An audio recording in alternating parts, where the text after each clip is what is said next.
नमस्कार साथियों, स्वागत है आपका अपने इस YouTube channel vacancy with KY sir पर। साथियों, जैसा कि आपको पता है कि रेट के फॉर्म भरे जा रहे हैं। 9 फरवरी उनकी लास्ट डेट है। इसके बाद में जो है प्रारंभिक शिक्षा निदेशालय बीकानेर वो आपका डेटा कलेक्ट करके 2 गुना लिस्ट जारी करेगा, यानी कि 64,000 कैंडिडेट की जो है लिस्ट जारी करेगा। और उन 64,000 कैंडिडेटों का डॉक्यूमेंट्स वेरिफिकेशन निदेशालय के स्तर पर होगा। उसके बाद में डिस्ट्रिक्ट अलॉटमेंट की प्रक्रिया अपनाई जाएगी।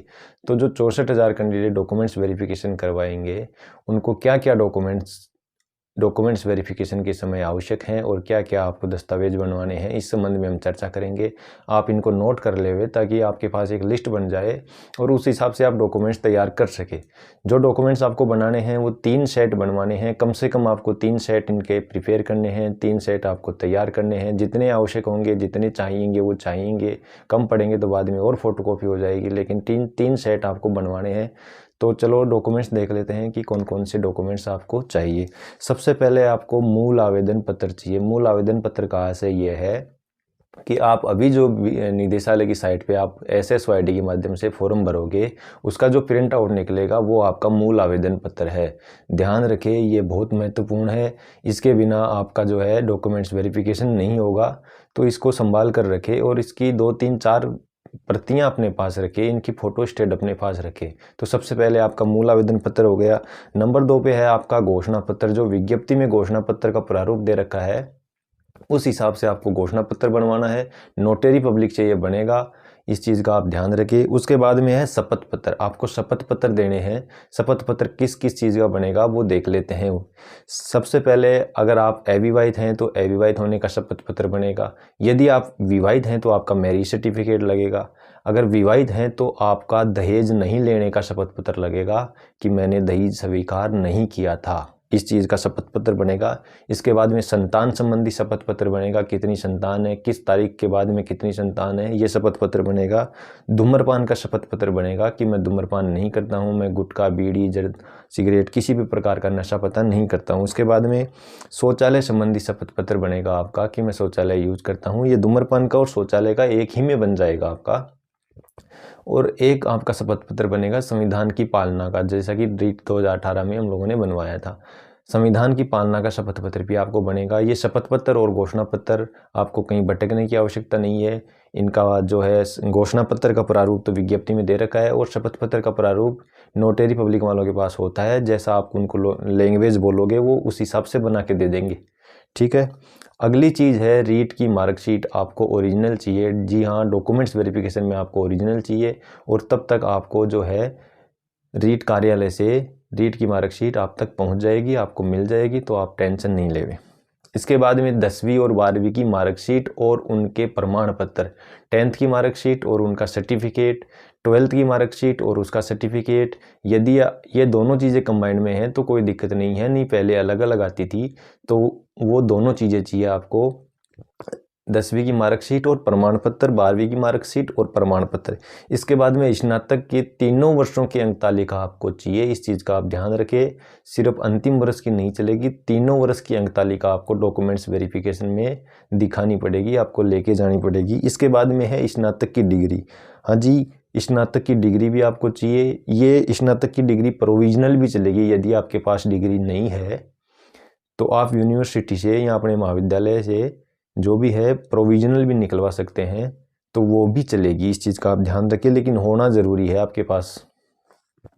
इसके बाद में पीजी की मार्कशीट प्लस डिग्री। पीजी का मतलब है पोस्ट ग्रेजुएशन। यदि आपने MA, MCOM, MSc ये आपने ये जो अभी फॉर्म चल रहे हैं इसमें यदि आपने दर्शाया है, इसमें आपने भरा है, तो डॉक्यूमेंट्स वेरिफिकेशन में आपको वो मार्कशीट और उनकी डिग्री प्रस्तुत करनी पड़ेगी। जी हाँ, ध्यान रखें। इसके बाद में बीएड और BSTC, बीएड या BSTC की मार्कशीट प्लस डिग्री। ध्यान रखिए, बीएड प्लस उसकी डिग्री, BSTC प्लस उसकी डिग्री आपको डॉक्यूमेंट्स वेरिफिकेशन में चाहिए ही चाहिए। वो आपको दिखानी पड़ेगी। इस चीज़ का आप ध्यान रखिए। प्रोविजनल भी चलेगी डिग्री, ध्यान रखिए। इसके बाद में सबसे महत्वपूर्ण चीज़ है बीएड की प्रवेश तिथि। जी हाँ, बीएड की प्रवेश तिथि बहुत महत्वपूर्ण है। इस संबंध में बीएड कॉलेज के द्वारा एक लेटर पैड पे एक प्रमाण पत्र जारी किया जाता है कि इस विद्यार्थी ने इस सेशन में इस तारीख को हमारे इसमें बीएड महाविद्यालय में प्रवेश लिया था। तो वो आपको डॉक्यूमेंट्स वेरिफिकेशन में दिखाना बहुत ज़्यादा ज़रूरी है, वो बनवा लेना आप।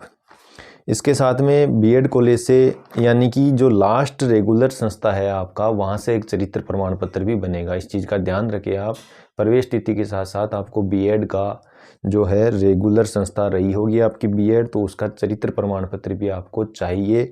इसके अलावा 2 गजेटेड ऑफिसर का चरित्र प्रमाण पत्र भी आपको चाहिए, ये आप बनवाते रहिए। इसके बाद में आपको एक आईडी प्रूफ चाहिए। आधार कार्ड हो गया, पैन कार्ड हो गया, ड्राइविंग लाइसेंस हो गया, जो है आपका पासपोर्ट हो गया, इस तरह की चीज़ें आपकी चलती हैं। लेकिन आप ध्यान रखिए कि आप आधार कार्ड ही रखिए। सबसे यूनिक जो आईडी है वो आधार कार्ड है, तो इसको साथ ज़रूर रखिए। इसके बाद में आपका मूल निवास चाहिए। जी हाँ, मूल निवास आपको चाहिए, वो डॉक्यूमेंट्स वेरिफिकेशन के समय ज़रूरी होता है। इसके बाद में आपका जाति प्रमाण पत्र, आपकी कैटेगरी का, आप ईडब्ल्यूएस से हैं, एमबीसी हैं, ओबीसी हैं, ये है एससी एसटी का है, ये जाति प्रमाण पत्र आपको डॉक्यूमेंट्स वेरिफिकेशन के समय अति आवश्यक होता है। जाति प्रमाण पत्र महिलाओं का अपने पिता के नाम से ही बनता है, इस चीज़ का आप ध्यान रखें। चाहे वो शादीशुदा हो, चाहे लड़की हो, वो पिता के नाम से ही बनता है जाति प्रमाण पत्र, इस चीज़ का आप ध्यान रखिए। इसके बाद में आपको चाहिए मैरिज सर्टिफिकेट। जी हाँ, विवाह पंजीयन प्रमाण पत्र भी आपको वहाँ प्रस्तुत करना पड़ेगा यदि आप विवाहित हैं। और जो निदेशालय के साइट पे जो आपने फॉर्म भरा है उसमें आपने विवाहित दिखाया है, आप विवाहित हैं, तो वो उसका प्रमाण पत्र आपको चाहिए। अगर आप अविवाहित हैं तो वो शपथ पत्र पेश करेंगे, वो चलेगा। इसके बाद में अन्य जो सर्टिफिकेट है आपका, जैसे विधवा का है, तलाकशुदा का है, परित्यक्ता का है, तो ये प्रमाण पत्र आपको प्रस्तुत करने हैं।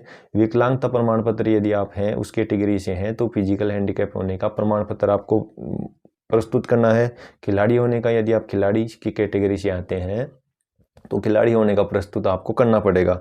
और आपको यदि पहले से नौकरी में है तो नियोक्ता का अनापत्ति प्रमाण पत्र एनओसी आपको प्रस्तुत करनी पड़ेगी, इसका ध्यान रखिए। अगर आप एनओसी नहीं लेते हो तो आपको समस्या आ सकती है, दिक्कत होगी, तो एनओसी लेके रखें आप, और एनओसी आपको वहाँ प्रस्तुत करनी ही पड़ेगी। इसके बाद में यदि आप एक्स सर्विसमैन कैटेगरी से हैं तो वो जो उनकी डायरी होती है, सर्विस डायरी, उनको पता होता है वो जो डॉक्यूमेंट्स होते हैं उनसे संबंधित, वो आपको प्रस्तुत डॉक्यूमेंट्स वेरिफिकेशन में करने ही पड़ेंगे। और अगर आपने RSCIT की मार्कशीट, यदि इसमें फॉर्म भरने में यदि RSCIT की योग्यता आपने दर्शाई है तो डॉक्यूमेंट्स वेरिफिकेशन में आपको वो भी प्रस्तुत करनी पड़ेगी। कहने का तात्पर्य यह है कि जो आपने योग्यताएं हासिल करी हैं और जिन का उल्लेख आपने निदेशालय की साइट पर फॉर्म भरने में किया है, तो वो सभी चीज़ें आपको प्रस्तुत करनी पड़ेंगी। एक बार सबसे पहले देख लेते हैं, एक बार मोटा मोटी और देख लेते हैं। मूल आवेदन पत्र, घोषणा पत्र, शपथ पत्र मैंने बता दिए, रीट की मार्कशीट, 10वीं 12वीं की मार्कशीट, 10वीं 12वीं की प्रमाण पत्र, और ग्रेजुएशन के 3 सालों की मार्कशीट, ग्रेजुएशन की डिग्री, पोस्ट ग्रेजुएशन की मार्कशीट 2 सालों की, पोस्ट ग्रेजुएशन की डिग्री, बीएड या बीएसटीसी की मार्कशीट प्लस बीएड या बीएसटीसी का प्रमाण, वो जो डिग्री होती है वो। इसके बाद में बीएड की प्रवेश तिथि, और लास्ट रेगुलर संस्था से एक करेक्टर सर्टिफिकेट बनता है वो। उसके बाद में जो है गजेटेड जो 2 अधिकारी होते हैं उनके द्वारा जारी चरित्र प्रमाण पत्र। इसके बाद में आपको आईडी चाहिए, आपका जाति प्रमाण पत्र चाहिए, आपका मूल निवास चाहिए, मैरिज सर्टिफिकेट चाहिए, विधवा, तलाकशुदा, परित्यक्ता इत्यादि होने के प्रमाण पत्र आपको चाहिए। यदि आप विकलांगता से हैं तो विकलांगता प्रमाण पत्र चाहिए, खिलाड़ी हैं तो खिलाड़ी का प्रमाण पत्र चाहिए, नियोक्ता अधिकारी का एनओसी, यदि आप पहले से जॉब में हो तो एनओसी आपको चाहिए, और एक्स सर्विसमैन जानते हैं उनको उस कैटेगरी से हैं तो उनके वो डॉक्यूमेंट्स डीवी में चाहिए आपको। और RSCIT की मार्कशीट, यदि RSCIT आपने दर्शाया है तो वो मार्कशीट आपको चाहिए। आप इन सब के 3 सेट बनवा के रखें, और लगभग कॉमन डॉक्यूमेंट्स हैं, सबको जानकारी होती है, लेकिन फिर भी आप नोट कर लेवे, लिख लेवे, ये जानकारी आप तक पहुंचना ज़रूरी थी, इसलिए ये वीडियो बनाया है। और थैंक यू, इसको शेयर करें।